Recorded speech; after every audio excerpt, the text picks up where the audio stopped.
नाज़रीन, नवाबाद वेझो ॻोठ आशिक थईम में पोरियत इलियास थईम जा 4 ॿार पुरस्रार बीमारी में मुब्तला हुअण करे हलण ऐं फिरण खां लाचार बणियल आहिनि। पोरियत नींगर जे इलाज कराइण लाइ वस वारनि खां वाहुर जी अपील कई आहे।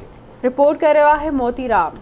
नवाबाद लॻ ॻोठ आशिक थईम जो रवासी पोरियत मोहम्मद इलियास थईम जा 4 ॿार पुरस्रार बीमारी में चाचे मोहम्मद इलियास ॿुधायो त आऊं 200-300 तारीख़ कमाए पंहिंजे बचनि जो गुज़र सफ़र कंदो आहियां, जॾहिं त हिननि जो इलाज कराइण लाइ मूं वटि को माली मिल्कियत न आहे। चाचे मोहम्मद इलियास पंहिंजा ॾुख वंडींदे आवाज़ टी सां ॻाल्हाईंदे चयो त 4-5 साल थी विया न, ऐं असां दवाऊं दारूं करे थकी पिया आहियूं। माल जेको ढो ढगो जेको हो सभु खाए खपाए दवाउनि में छॾे थो।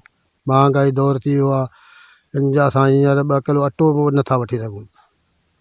मज़दूरी था करियूं, उन मां थोरो घणो आऊं कंदो आहियां। हिकिड़ो माण्हू छा करे, 3-4 मरीज़ आहिनि घर में। कराची तोणी बि विया आहियूं, कराची हलाए हली थकी पिया आहियूं। असां हाणे का शइ कान बची आहे असां वटि। हिते असां वटि केर बि न आयो आहे।